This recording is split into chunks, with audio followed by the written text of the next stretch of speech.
Oi, como vão todos? Como vão todas? Hoje eu trago uma conversa a partir da leitura de um livrinho de Léo Buscaglia que se chama A História de uma Folha. Esse livro eu ganhei de uma pessoa querida e ele trata sobre transformações da vida, passagens da vida, né?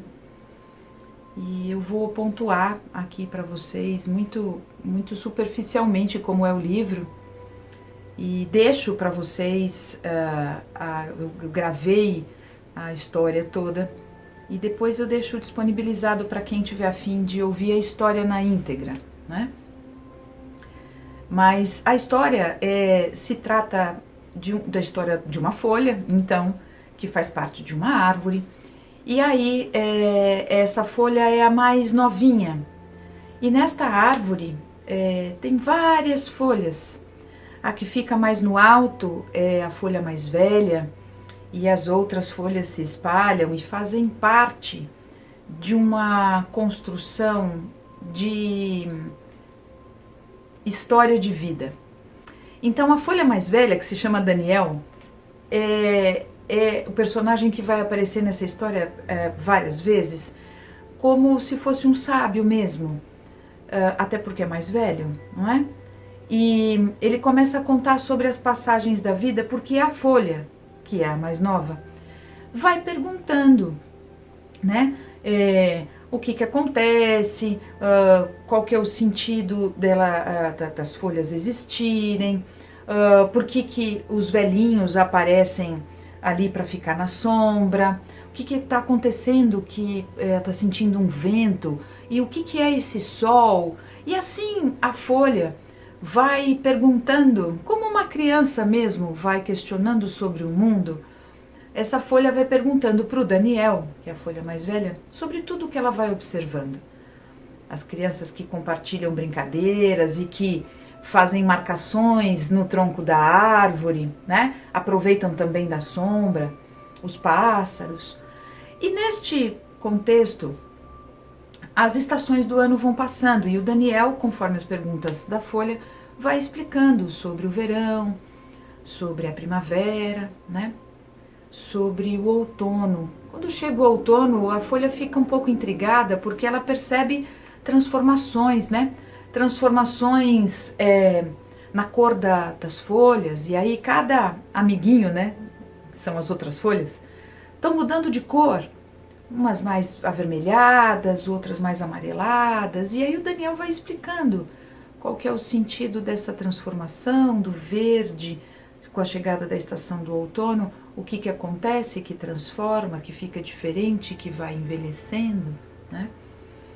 E que vai tendo uma função diferente ali.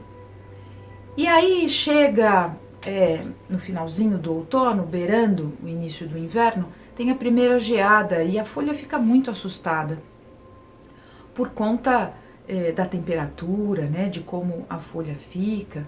E depois o primeiro vento que começa a derrubar as folhas, e aquele vento que parecia bravo, inclusive, essa sensação da folha, né? E o Daniel, com toda a calma ali, ciente, consciente da passagem da vida, ele vai dizendo que é assim mesmo, que algumas pessoas chamam de morte quando as folhas caem, mas que do ponto de vista dele, quando a folha cai, ela também é vida, porque ela também faz parte de um processo de transição.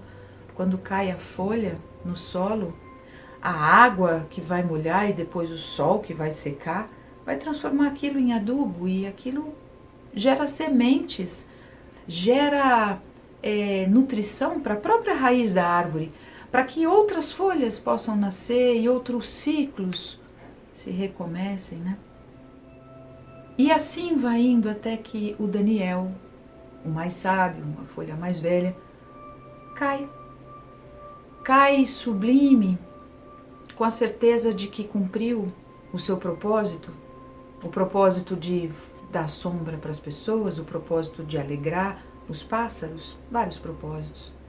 E a folha mais novinha foi a única que ficou até o final da estação. E que ela foi se dando conta de tudo que o Daniel havia dito e foi se apropriando de tudo aquilo.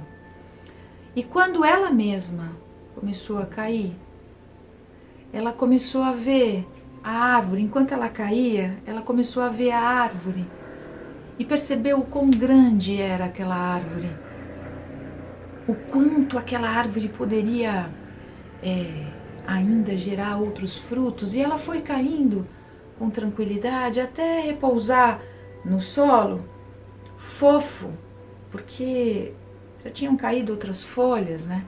Já tinha molhado também, então aquele solo estava fofo. E ela caiu num sono profundo ali. E outros começos surgiram. Essa é a história da folha, desse livro maravilhoso do Léo.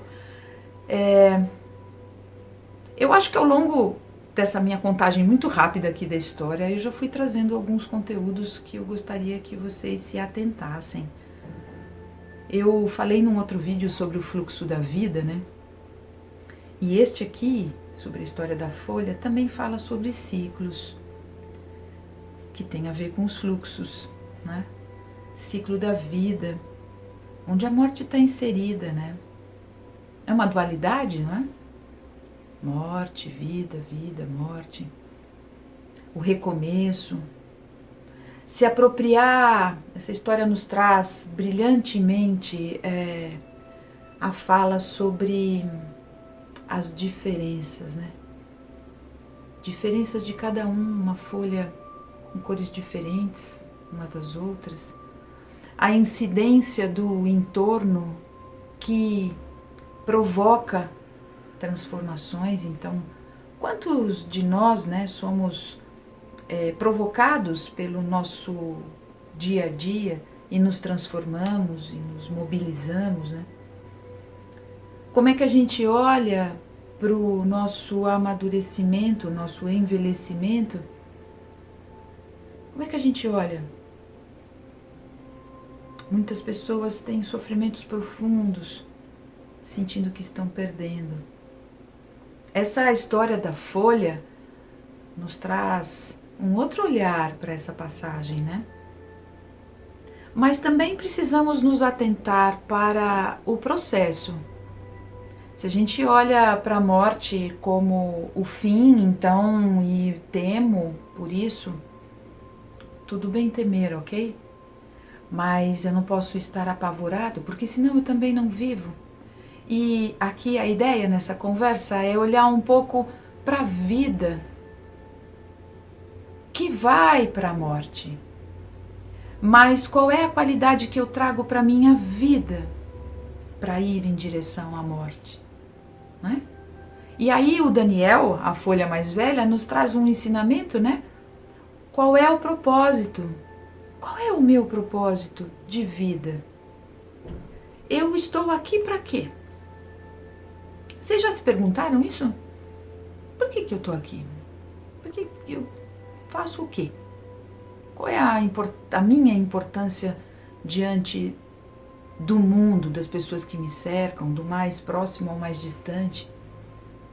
O Daniel, na folha, a folha, né, mais velha, dizia que o propósito da vida dele, como folha daquela árvore, era proporcionar alegria para os pássaros, a sombra para os velhinhos. Qual seria o nosso? Qual é o seu? Essa história tem várias outras facetas, né? E uma delas, que eu acho que é talvez a que eu queira realmente pontuar aqui, eu pontuei várias coisas, né? Mas tem uma que é na verdade, a essência delas, né? Essa história que eu trouxe foi uma provocação para o despertar de todos nós em relação ao processo da vida e como a gente cuida disso. Qual tempo reservamos para olhar para isso? Porque a cegueira da alma é uma dor impensável. Quando eu não vejo, quando eu fico cega mesmo, diante do que está ao meu redor, a minha alma é a que sofre. E a dor da alma, ela é impensável. Então, quem sabe, verdadeiramente, o meu propósito com esse vídeo é de que, de alguma maneira, eu consiga, com essas palavras, com a ajuda da história desse livro, né, do Léo Buscaglia, tocar um pouco a alma de cada um de vocês para um despertar, para que vocês possam buscar os seus propósitos dentro de vocês mesmos e possam deixar frutos. Um beijo, até a próxima!